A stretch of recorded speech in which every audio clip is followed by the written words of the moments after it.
Obviously, you know that in normal S1, A2 closes first, then P2 closes. It means P2 closes after aortic A2.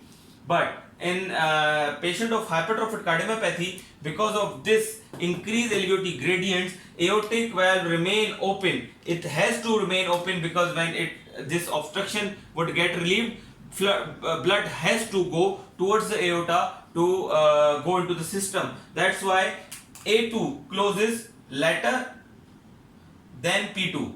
So in this hypertrophic cardiomyopathy patients, you would get the paradoxical S2, paradoxical A2, in which A2 closes after the P2. Okay. So yes, in sometimes you would find we were talking about the general physical examination, and sometimes you would find what large large V waves on JVP. Why you would find the large V waves on JVP? For this, you have to understand this graph. This is A wave, this is C wave,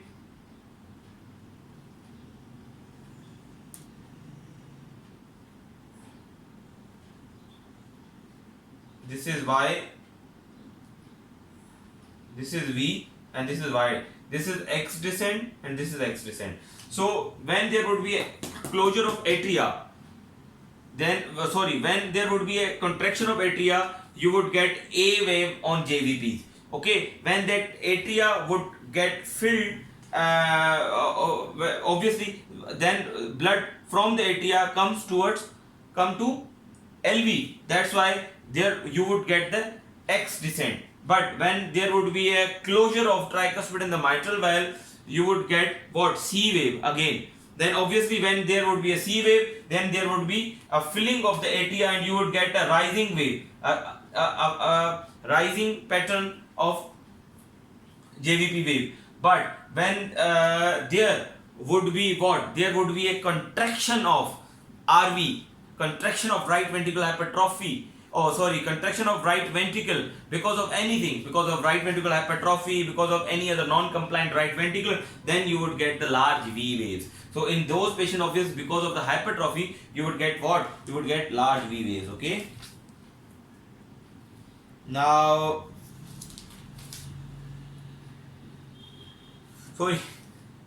not large V waves. You can get large V waves in those patients who have a MR with HCM, but in HCM you would get large A waves. Why large A waves? Because of the non-compliant LV. Now atria is contracting and blood is not going in the RV or in the LV obviously, and there are the actually two JVP waves.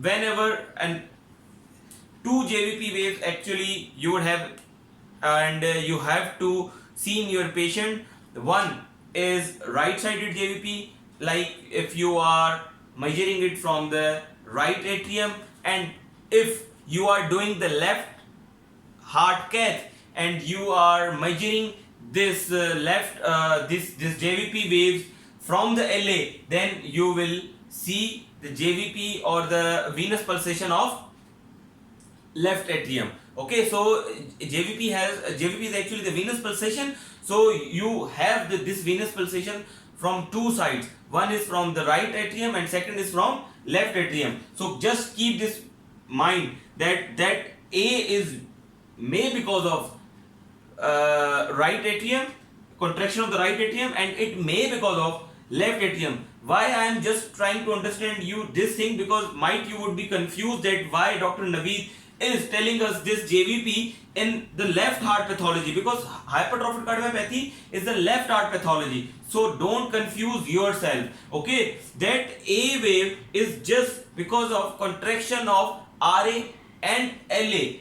And obviously when there would be hypertrophy either of right ventricular hypertrophy or left ventricular hypertrophy, then you would get what? You would get large A waves because of the non-compliant LV or RV. But if you would have MR, concomitant MR with HCM, then you would get both A wave and V wave. Why V wave? Because in V wave, obviously there would be a more regurgitant fraction from would be coming from LV, from this LV to here in LA. Then you would get a large V wave here, because when this valve would be closed, you would get the V wave. But when there would be a large regurgitant fraction coming from LV to LA, then you would get a more large V wave in MR with hypertrophic cardiomyopathy. So you need to remember all these things, okay, on general physical examination. Now come back towards this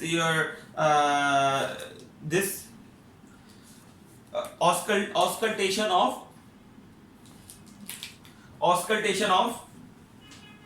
Hukum patients. Okay, as I told you that there would be a paradoxical A2 and there would be a crescendo and decrescendo. Again same, that why there would be a crescendo and decrescendo murmur? Because first, when there would be an increased flow, because in early systole there would not be a blockage, there would not be a LVOT gradient between LV and the aorta, and blood goes smoothly from LV to LA. That's why you would get increasing murmur. When in increasing systole, when this increasing systole, this LV comes inside inward, and this anterior mitral leaflet coming towards the septum, that LVOT gradient increases. That's why you would find a crescendo murmur. First you will find crescendo murmur, and when in the late systole, that anterior leaflet of mitral valve coming back to its position, and this septum when going back towards or coming outward in the end systole, then it would give you a decrescendo murmur. That's why in Hukum you would get crescendo and decrescendo. Why? Because of the hyperdynamic LVOT gradient, hyperdynamic LV cavity. Okay, and this murmur is radiates to the lower sternal border but not to the necks. You know that you have to differentiate this murmur, because this murmur is actually systolic murmur, okay, and this murmur would not radiate to the neck, and but the murmur of aortic stenosis most of the time radiates to the neck. Now we have to do some maneuvers to differentiate that murmur from other pathologies. As you know that in the left heart you have two systolic murmurs, one is the AS and second is the MR. Especially you have to differentiate it from the A's. So just keep remember one thing, the one pathophysiology is behind this all maneuvers, that is what? That is actually increased flow to LV cavity. Any condition which causes increased flow to LV cavity causes decreased murmur of HCM, and is actually improving, it actually decreasing the LVOT gradients and LVOT obstruction. So it would give you low murmur, it would give you not sufficiently appreciated murmur when there would be a more volume in your LV cavity. Let me show you here one thing.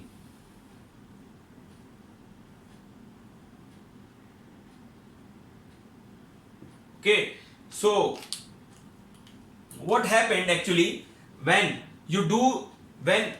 patient stands, or you ordered your patient or you advise your patient to do Valsalva, then there would be a decreased volume. There would be a decreased volume in LV cavity, and decreased volume in cavity causes what? Increased obstruction. Because when there would be a decreased volume, LV cavity easily comes inward, and this anterior and that leaflet comes easily towards the septum and causes obstruction easily, and you would get a larger murmur of HCM in Valsalva and standing. But when you advise your patient to do squatting or hand grip, it means you are increasing the preload, you are giving blood to the heart. Then when there would be an increased blood flow, then there would be a small murmur. There would be a that murmur would not be that, actually that murmur would be decreased. Why? Because you have increased the volume in cavity, and because of the volume, this LV, that septal hypertrophy and that septal movement of anterior mitral leaflet will not cause more gradients, or they will not cause more LVOT obstruction, and yes, but they would create it, but in the later stages, that's why you will get the very that murmur would be decreased actually. So okay, so in valsalva standing, the preload and the volume in the LV cavity would be decreased. That's why the murmur of HCM would be increased. But because of the decreased volume, when there would be a fixed LVOT, when there would be a fixed AS, when there would be a fixed aortic stenosis, when there would be any fixed LVOT gradient, then murmur would be blowing. That murmur would be harder. That's why when there would be a decreased volume in the LV, you would get what? You would get low murmur. You would get low murmur.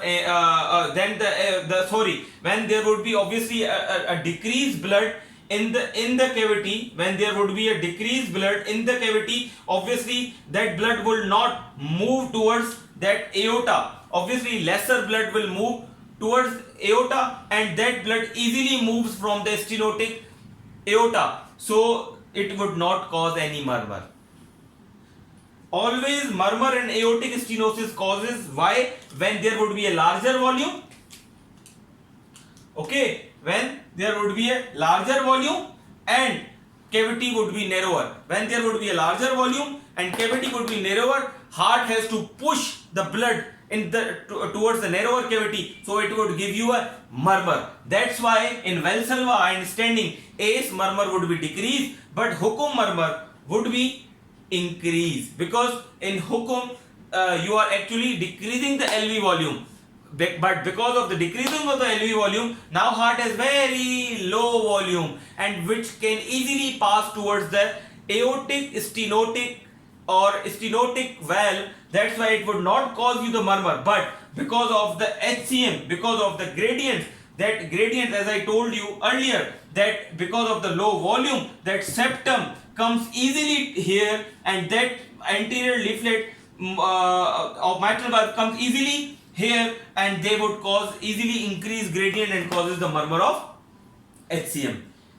And squatting and hand grip is as opposite, as I explained you right now. And the phenylephrine. What is the phenylephrine? Phenylephrine is a drug of choice in the HCM. It decreases the gradient. Anything which decreases the gradient causes what?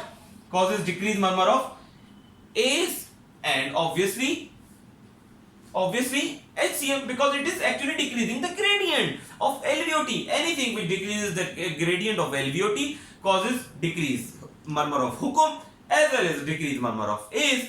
Second thing, amyl nitrate. Anything which increases the gradient, amyl nitrate actually increases the gradient. Anything which increases the gradient causes what? Increase the murmur of AS and increase the murmur of HCM. That's why amyl nitrate increases the murmur of HCM and increase the murmur of AS.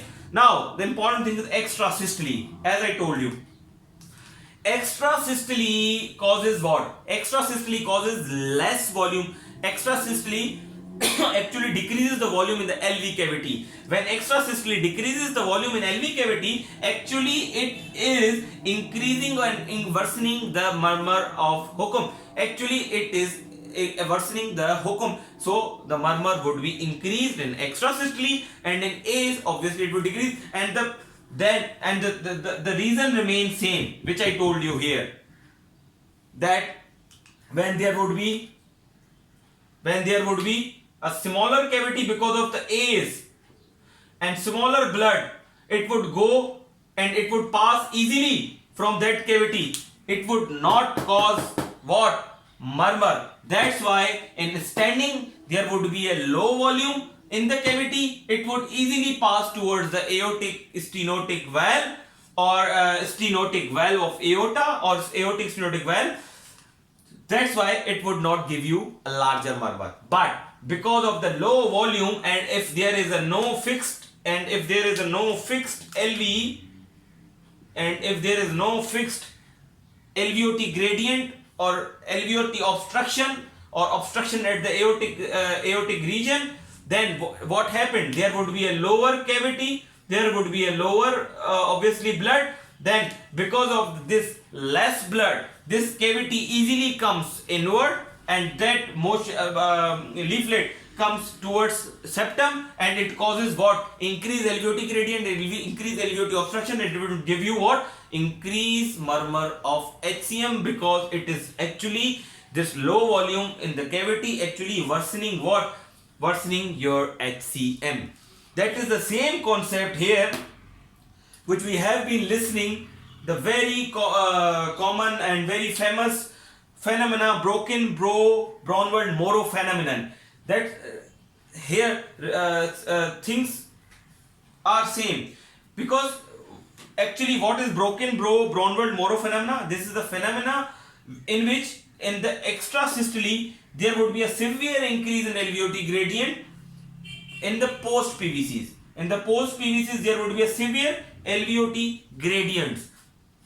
Look here, that this is ECG, normal sinus rhythm, this LV aorta, LV aorta, LV aorta. Then you will get here what? You will get here the PVC and the post PVC, the gradient which you are appreciating, that there are the severely raised LVOT gradient because of the extrasystole. So post PVC, if you get severely increased LVOT gradients because of this HCM, you would say that this is a Broken-Bronwald phenomena. In HCM patient, in post PVC, you would get severely increased LVOT gradient because of the smaller volume. PVC causes less volume. PVC decreases the volume of your heart, so it actually increasing the HCM, it actually increasing the LVOT gradient. And what is the gradient? Gradient is actually difference between the LV and aorta. So look, that gradient would be increased. You would get the severely increased gradients among the patients of HCM. Okay, so now the important thing which we have to discuss here is that what investigation you would get done in your patients. Obviously the baseline remain the baseline. You would get all things done according to the clinical status of your patient. If your patient is coming to you with the chest pain, obviously you would get done the ECG, and in ECG what would you find? The most common findings are the Q waves and T wave inversion, left axis deviation, and all these things. Because of the LV hypertrophy, you can get the LV hypertrophy criteria of LV hypertrophy or LVH on the ECG. You might would get the chamber enlargement on the ECG. And the important thing which I want to discuss here, that if your patient is in heart failure, obviously then you have to get done the X-ray done to look other signs or to rule out the other causes of the shortness of breath. Now the important thing is echocardiography, which is the gold standard, which is the important initial investigation of your patient in whom you are suspecting the HCM or any other pathology who are coming to you with ER. Now on echocardiography,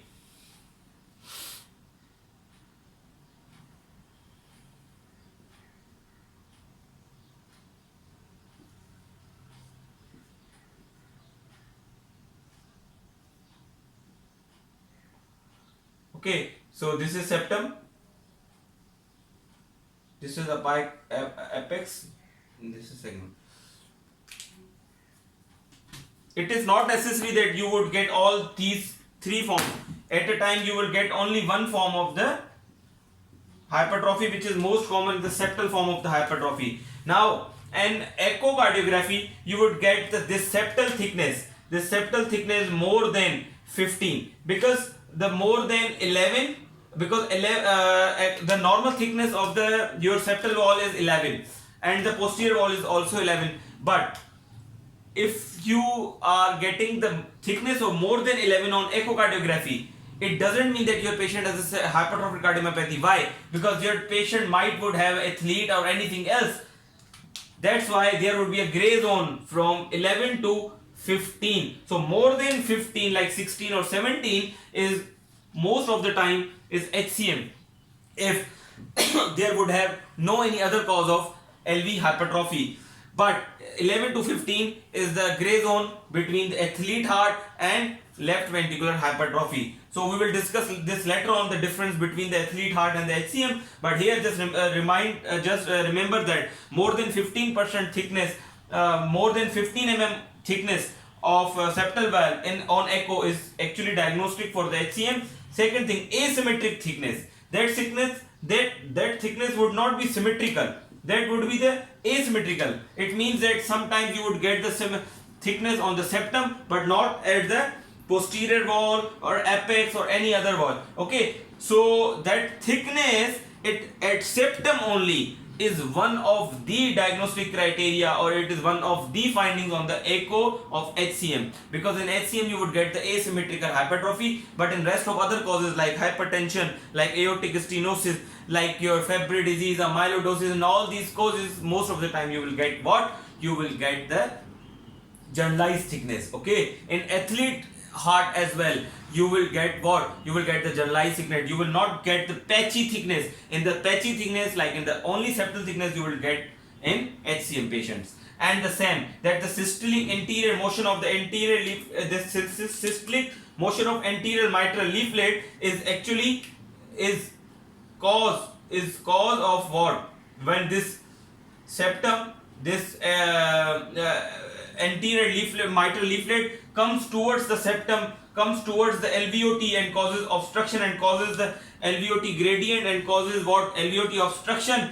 It is one of the finding of HCM on echocardiography. Then obviously because of the LV hypertrophy, your cavity would be smaller. So the small cavity is also one of the finding of the HCM. And second, the gradients, the resting gradients. If you have gradients here, you like difference between if you here and here, then if you will take the gradients of LVOT, and as I told you, gradient is nothing but the difference of pressure between the two cavities. So if you will have gradients like the difference of pressure between aorta and the LVOT is more than 30 on resting, is again a finding on echocardiography of HCM. And if there is no like gradient less than 30, then you can get the gradients, or you can do and you can provoke it to check the provocable gradients, and you have to provoke it, you have to give the medications to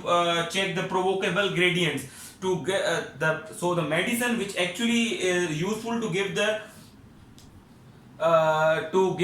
to your patient to check the provocable gradient is amyl nitrate. You will not give the dobutamine, because dobutamine also increases the gradient in normal patients as well. You have to give the amyl nitrate. But just keep remember one thing, that an amyl nitrate is also increasing the gradient in AS patient as well as in the HCM patient. That's why I told you earlier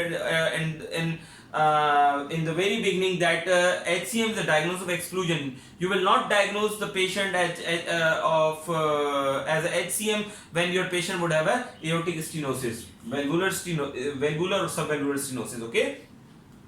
So the provocable gradient, when you will give the medication like amyl nitrate, and you will check the gradients between this, and if you are having the gradients of 50, then it is the diagnostic, and these are the significant gradient for the HCOM. HCO means hypertrophic obstructive cardiomyopathy. So if there would be a increased gradient like resting more than 30 and provocable more than 50, it means your patient has an obstructive variant. Your patient has an obstructive cardiomyopathy. So these patients are actually more difficult to like these patients would have increased risk of sudden cardiac death. And MVP and the MR, more than 50% of the patient with